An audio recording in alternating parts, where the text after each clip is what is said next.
La Irlandesa, la mantequilla líder en ventas, preferida por las familias de Canarias. La Irlandesa, su buena mantequilla de siempre.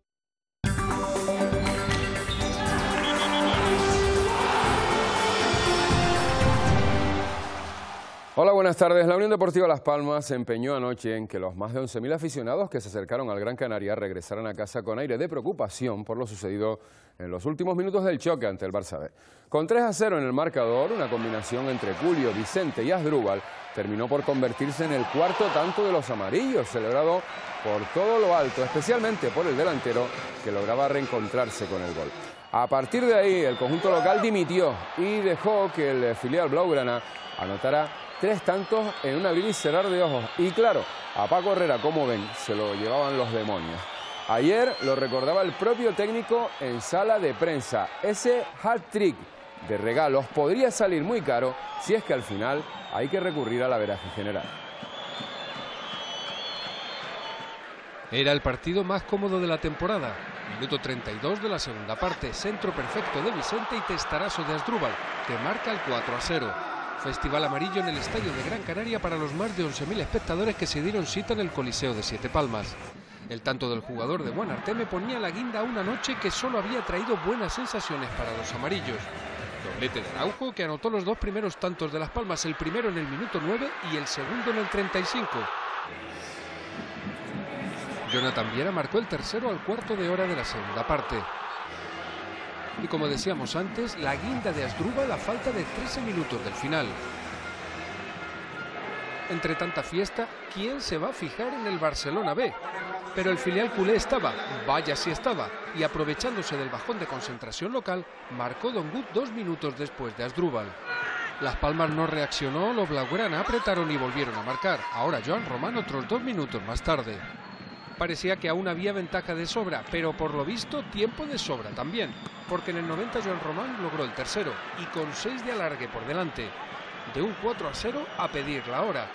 Para tranquilidad local acabó el choque con la tercera victoria amarilla seguida por 4-3, aunque con una tensión final inesperada. Hemos tirado por tierra un buen partido, solamente hay una cosa buena en esto, que hemos ganado. Todo lo demás, pues me voy a quedar ahí porque no es momento ahora, uno todavía está caliente, no es momento de que se le vaya la cabeza. En estos 3 partidos en una semana hay que sacar buenas conclusiones de casi todo. Y lo único que hace que cuando haces el balance de 3 partidos, 9 puntos, tantos goles a favor, tantos en contra, dices 15 minutos. Es lo único. Y el Club Deportivo Tenerife necesita mejorar el resultado del Racing de Santander en Los Pajaritos para sellar matemáticamente la salvación este mismo domingo. No tendrá fácil puntuar. Enfrente el Sporting de Gijón apura sus opciones de ascenso directo a 2 puntos de distancia. La victoria del Recreativo ante el Sabadell obliga al Tenerife al menos a conseguir un punto en la tarde de hoy para sellar la permanencia, puesto que con 6 puntos más los blanquiazules tienen el averaje perdido con los andaluces. Y todo esto siempre y cuando el Racing con 38 puntos, igual que el Recre, no puntúe. Los de ACNE deben, por tanto, mejorar el resultado de los cántabros en Soria, y para ello no cuentan con Suso Santana, que será baja por sanción. Si el técnico busca un jugador de similares características, podría optar por Omar Perdomo, aunque también podría elegir a Cristo Díaz o Juan Carlos, e incluso un tercer centrocampista como Ricardo, que ya ha actuado en la derecha en alguna ocasión. El Molinón es además un campo propicio a pesar del pésimo último encuentro de la campaña anterior. El Tenerife sacó rédito en las 6 visitas anteriores sin contar con la victoria al filial sportinguista en Segunda B en ese mismo escenario. De hecho, en el campo gijonés logró su único triunfo a domicilio en la campaña 2007-2008 o en su última temporada en Primera. El Molinón vivirá un ambiente de gala, solo quedan entradas para la tribuna oeste. El técnico sportinguista Belardo no ha podido recuperar para esta semana a Iván Hernández y Juan Muñiz y pierde además a Alex Menéndez por sanción. Su lugar en el lateral izquierdo lo ocupará Isma López, mientras que en la convocatoria la novedad es Santi Jara. Los asturianos quieren seguir peleando por el ascenso directo, por lo que tienen que ganar y esperar pinchazo del Girona, segundo en la tabla con 2 puntos más que los asturianos. El partidazo, la cita más grande con el mejor fútbol canario. Sporting de Gijón, Club Deportivo Tenerife. El partidazo, esta tarde en Televisión Canaria. Y también esta tarde Las Palmas Atlético empieza su lucha por la permanencia. Los de Mingoramas comienzan el playoff ante el Cartagena en casa del conjunto murciano. Los cartagineses no quieren dejar nada sin controlar y por eso desde ayer ya estaban los tradicionales ajos que cumplen con la superstición de dar suerte al equipo local en el campo en el que a partir de las 6 de la tarde se jugará el encuentro. El conjunto amarillo cuenta con todos sus efectivos para este importante compromiso. Fase de ascenso a Segunda B. Ha vivido este fin de semana los partidos de ida de la primera eliminatoria con resultados diversos. El Mensajero, en un encuentro marcado por el viento reinante, fue el único que obtuvo la victoria de entre los equipos canarios. Un gol de Yeray Pérez al filo del descanso le sirvió a los rojinegros para hacerse con un triunfo por la mínima. La rápida combinación por la banda derecha le da una corta ventaja a los palmeros antes de su viaje a tierras gallegas. La primera parte fue escasa en ocasiones, muy pocos acercamientos a ambas porterías. Los segundos 45 minutos se dio una situación similar y solo cabe destacar un lanzamiento de falta de Yeray que dio en el larguero y un cabezazo de los visitantes que iba a sacar Kylian con una mano salvadora cuando parecía que el empate iba a llegar. Por su parte, la Unión Deportiva Lanzarote empató a 0 en el encuentro de ida de la primera eliminatoria de ascenso a la Segunda División B frente al Manzanares. Los de Adolfo Pérez, que sobre el papel no partían como favoritos en esta eliminatoria. El equipo conejero defendió su portería pese al dominio local y logró un esperanzador resultado de cara al partido de vuelta.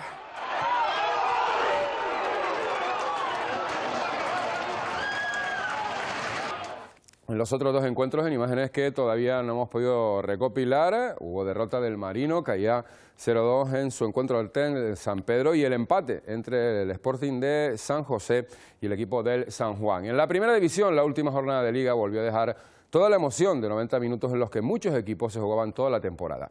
Bajaron a segunda Eibar y Almería, se salvaron Granada y Deportivo, mientras que a Europa entraron Valencia en la Champions y Athletic en la Europa League. Fueron 90 minutos para decidir todas las alegrías y tristezas de una temporada en primera.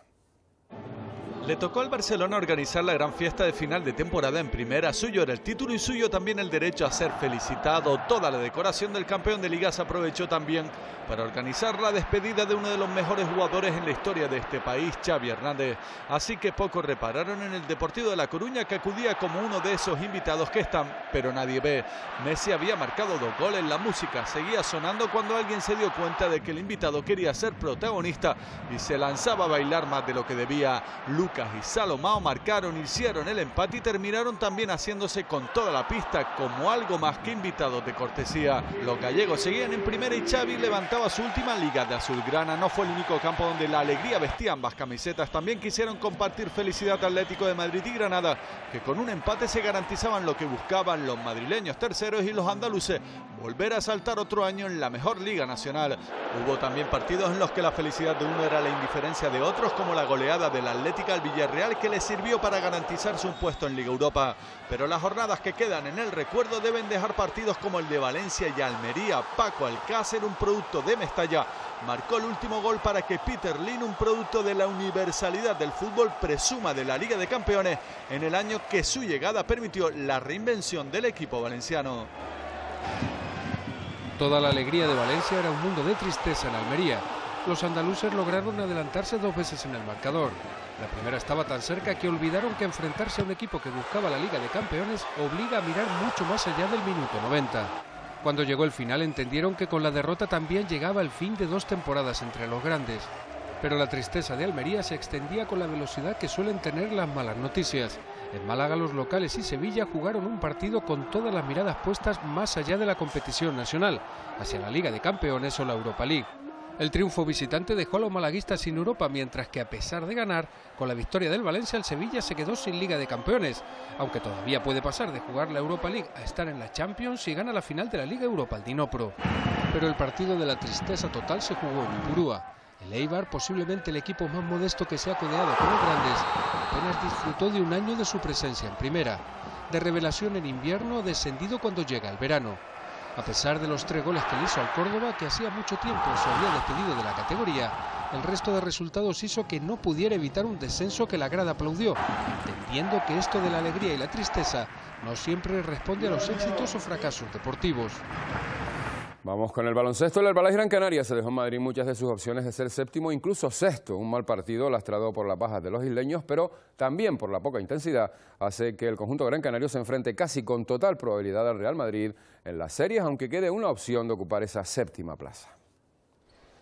Todas las cuentas que se hicieron, todas las cábalas para ver de qué manera se podría llegar a ser más que octavos, acabaron en un partido tan inútil como los muchos minutos que algunos pasaron pensando que el Herbalife Gran Canaria podría subir en la tabla. Ante un Estudiantes sin nada en juego, el equipo isleño parecía descartar otra posibilidad de mejorar en la clasificación a través de su propio esfuerzo. A pesar de las muchas ausencias, Urtasun, O'Leary y Kendall, la sensación colectiva fue de falta de intensidad. Se perdía de 2 a los 10 minutos y de 10 al descanso, con Nacho Martínez de los Gran Canarios repitiendo ante muchos de sus anteriores compañeros un partido de los que pocas veces dejó ver en la isla. La ilusión por la victoria entre los de Aito García Renese la puso un recién llegado Luca Vitali. Sumó 22 minutos, 10 puntos y 15 de valoración, el mejor de su equipo en un debut lleno de promesas que, eso sí, no era suficiente para evitar que Estudiantes se fuera en el marcador hasta los 15 de ventaja en el tercer cuarto. La diferencia se convirtió en un imposible para el Herbalife Gran Canaria. Se acercó a 7 puntos, pero casi más por la fragilidad de su rival que por su deseo de victoria. Nunca pareció ambicionar el triunfo y ahora queda a la espera de una posible derrota de Laboral Cuche y la victoria de CAI Zaragoza para evitar que el Real Madrid sea su rival en los playoffs al título. Hubo también derrota para el Iberostar Tenerife, en este caso en su visita a Lucan de Murcia. Esas imágenes que no podemos ofrecerles, hemos tenido problemas con la recepción de esas imágenes, no han llegado hasta nuestros estudios, así que en próximas ediciones de informativos veremos el resumen de lo que sucedía en ese cierre de temporada del conjunto de Alejandro Martínez. Y terminamos en Lanzarote porque el Ironman, celebrado en la isla de los volcanes, ya tiene a su hombre de hierro. El deportista italiano Alessandro De Gasperi se alzó con el triunfo tras completar una carrera que combina natación, bici y maratón en 8 horas y 56 minutos. 7 de la mañana comienza la cuenta atrás del Ironman de Lanzarote.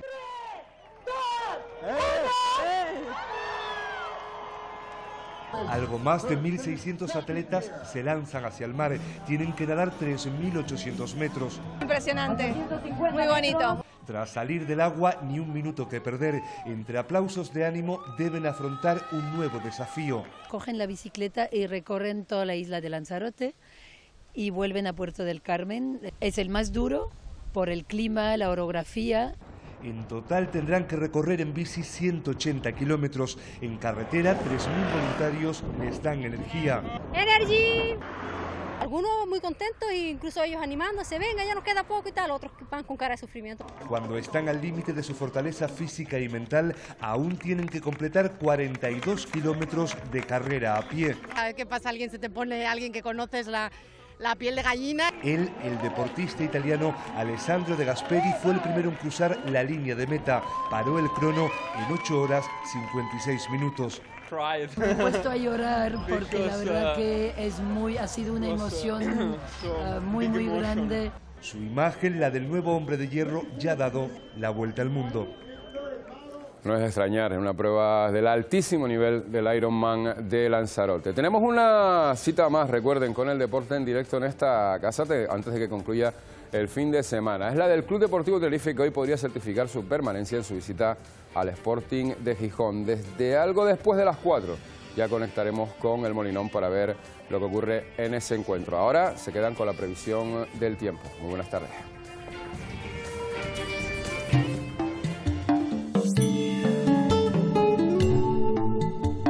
La Irlandesa, la mantequilla líder en ventas, preferida por las familias de Canarias. La Irlandesa, su buena mantequilla de siempre.